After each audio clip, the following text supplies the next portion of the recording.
right, welcome to today's episode of Tomorrow's Leader, where we dive deep on all things leader related to leading yourself and leading others. I'm John Laredo, your host here on January 4th, 5th, early into this new year of 2021. I hope your year is getting off to a fantastic start. So I want to start today's episode, which I think will be a really valuable episode for many of you who are plagued by some of the problems that I'm going to talk about today. But I want to talk about a story, and this goes back to my lifting days when I first started working out. And I remember, I think I started working out when I was 15 or so. I shared the story about what prompted me to work out, and like a lot of kids who start working out, it's for a reason. You're in a scuffle or something, or you're getting picked on, whatever. Well, go back a few episodes to my story about getting put in a headlock that I couldn't get out of in the middle of the hallway in high school. And that was not a fun day, but it changed the rest of my life because I started working out and never stopped.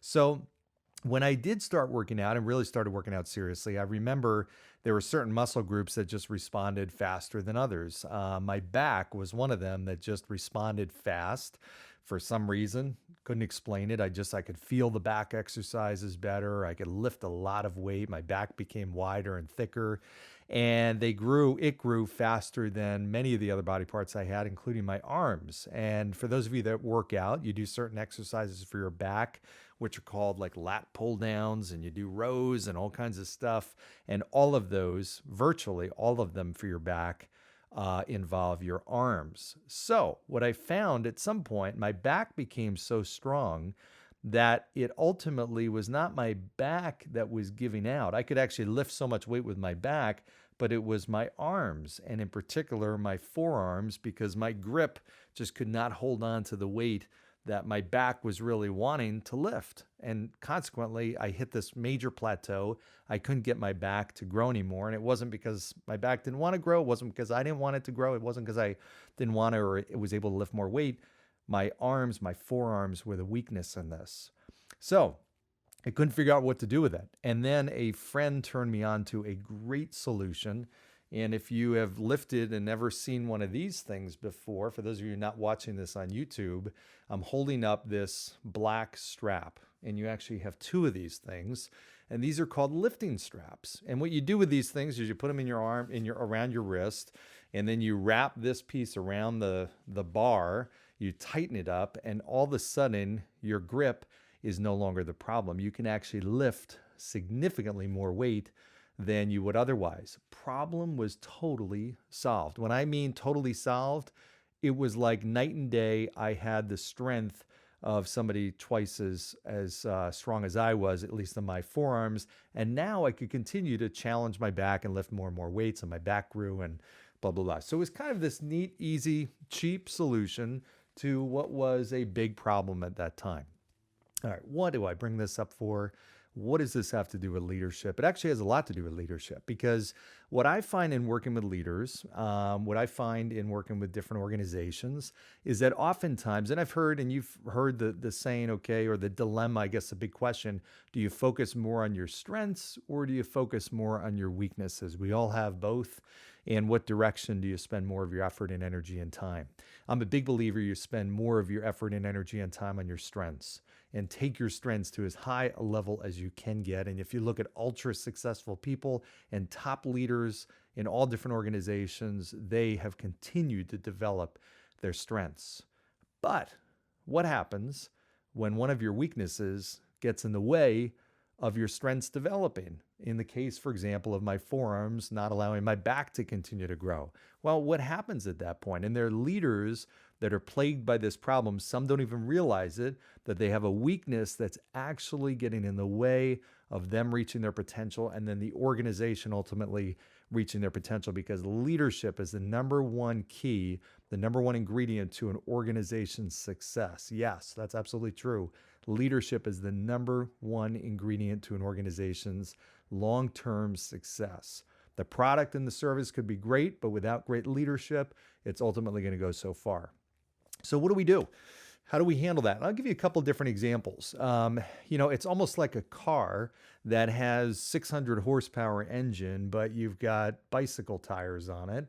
Ultimately, it doesn't matter how fast that engine is or powerful that engine is. If the wheels are not proper, that car is not going to do what it's ultimately capable to do. So you have to have a well-rounded vehicle. You have to have a well-rounded leader. Let me give you a couple of different examples. I've known leaders, and you may know them in your walks of life. You know, even maybe famous leaders, maybe political leaders that have a really very strong vision. I worked with a leader who had an exceptional vision around where she wanted to take her organization to a really, really high level. I thought it was really, really cool, but she had a lot of difficulty communicating her vision. So ultimately, this vision was really cool when you drew it out of her and you really got to understand and take a lot of time to really understand where she was trying to go. It was a really cool, powerful vision, but it was not something she was able to communicate in a clear and compelling way. So because of that, that doesn't really ultimately give enough buying power, fuel into that to get a lot of people on board to row the boat in the same direction to get to that vision, right? So communication was her weakness, okay? And that was definitely a gap that held back the strength. Her strength was she was a visionary. She could strategically think things out. She was great tactically, but she ultimately couldn't communicate things in a way where it motivated people to do the things that they needed to do to ultimately accomplish that vision. Another example, I recently was looking at golf clubs for my son, and we went into a store, and it's been a long time since I bought golf clubs. I've had mine for like 20 years. So I'm out of it a little bit. I started to do some research, but I kind of forgot about all the ins and outs of buying a golf club. I mean, you've got, the different, obviously clubs, cavity back blades. You've got different lengths of the club. You've got different hosel, angles. You've got shafts, different types of shafts, all kinds of stuff. So I started with him to ask some questions. We went to a golf store and started to ask one of the guys there for some help, and we said, listen, I don't really understand the difference between all the different shaft types. You've got regular flex, you've got stiff, you've got flexible, steel, graphite. Like, can you walk us through what we should be looking for and what's the differences? Well, you would have thought we'd asked a brain surgeon about all the ins and outs of how a brain works and the surgery procedures. It was the most complicated answer I've ever heard. And I looked over at my son, who had just this like blank expression on his face because he didn't understand a word, and I didn't understand a word the guy was saying. It was now he was knowledgeable. I could tell he knew everything there was to know about golf clubs, and he was excited to give us the answer. But his communication left us ultimately super confused to the point where we left. We didn't even buy the clubs there. So, there's a great example. Somebody had the knowledge, the expertise, the technical ability, but lacked the communication skills to ultimately deliver that expertise and the technical skills and ultimately really be of value to somebody else. I see other different types of examples. I worked with a leader, and this was somebody who was getting promoted into a role and was running a pretty large organization. It was roughly 50 people. And this individual was a really dynamic individual. He was very well liked, very positive energy, very smart, great vision, very respected. It was not a surprise when he was given this opportunity for this really, really great promotion. But what quickly became apparent was there was one glaring major weakness that this leader had, and it ultimately handicapped him significantly, and that was he was incapable of making a decision. Literally, incapable of making any kind of decision. It didn't matter if it was a big one or a small one. It wasn't that he was bad at making decisions. He just would not make a decision for fear maybe of making the wrong decision, what it was. So it really quickly became apparent that this individual was unable to make decisions. People would go to him for answers. Ultimately, things would roll up to him and things would just come to this screeching stop.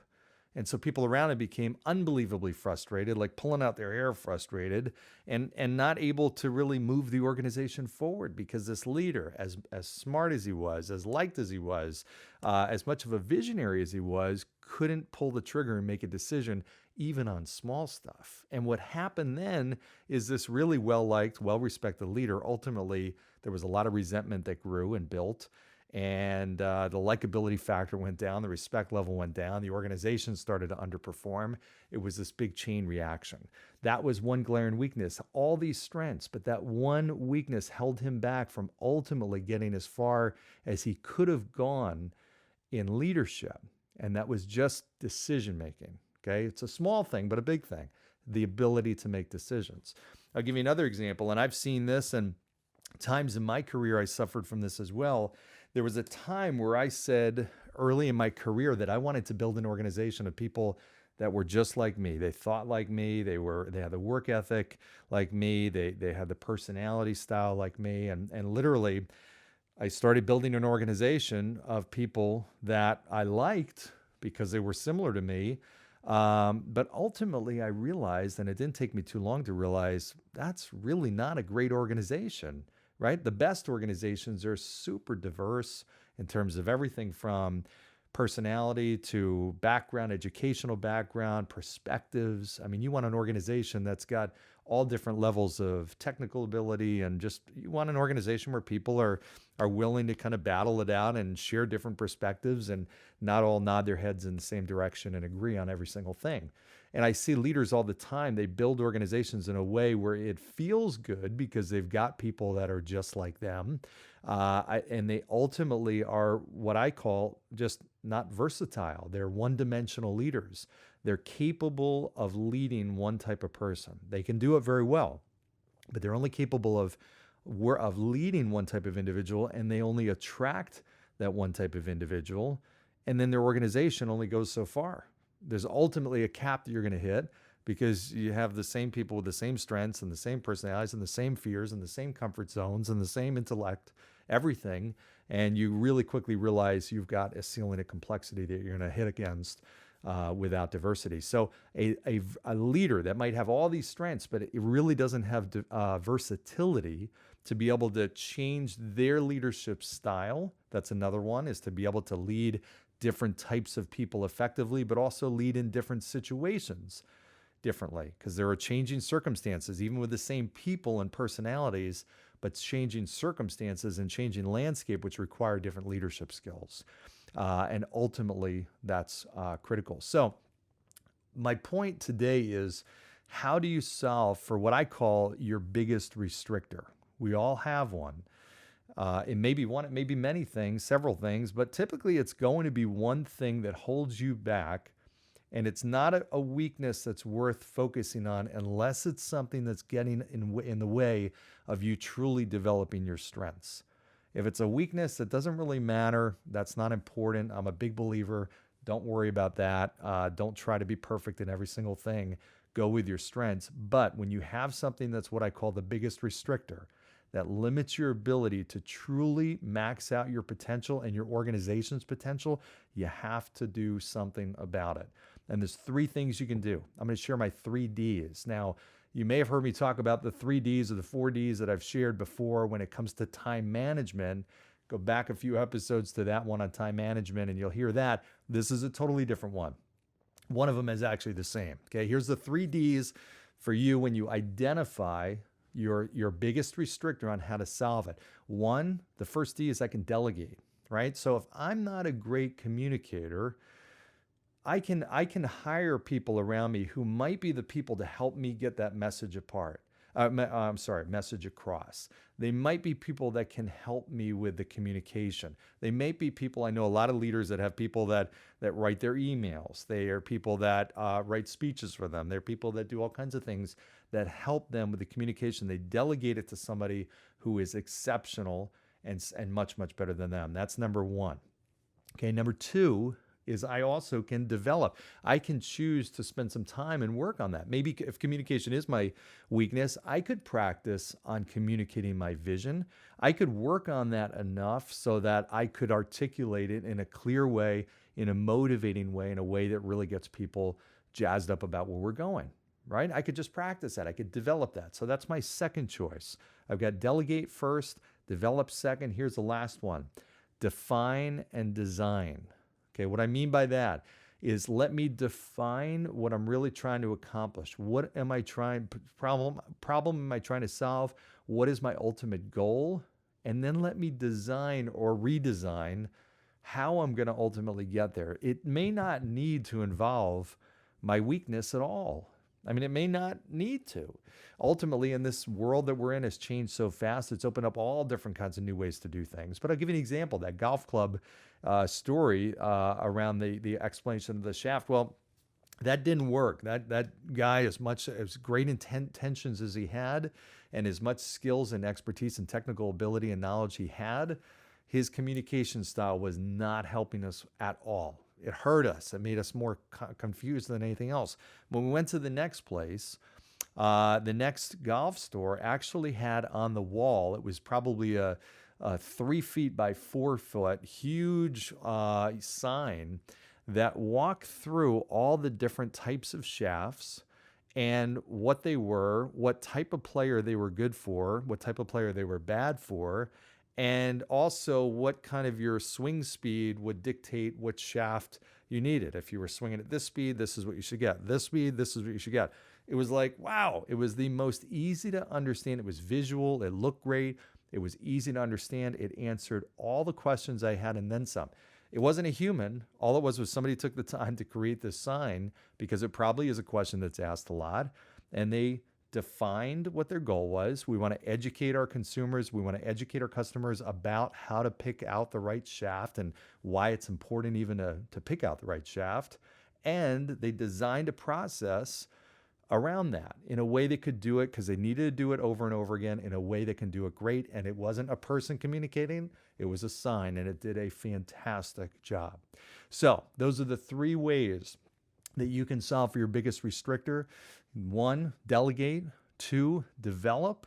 And 3rd is define and design. I promise you, if you find what that biggest restrictor is, and you do one of those 3 things, you will see dramatic improvements to your leadership effectiveness, your impact, and your results. And by the way, you're going to have a lot more fun because you'll see yourself growing that much faster. So I'm more than happy to talk to you one-on-one. If you've got some questions about your own biggest restrictor, because I've had them, I've seen them, I've worked with people through them, I can help you. Feel free to direct message me or reach out directly. I'm happy to help. In the meantime, please like, share, comment, give me your feedback, subscribe, of course, and go down below, hit that 5-star review and let me know your thoughts, and have a great day. I'll see you next time. Thanks, everybody.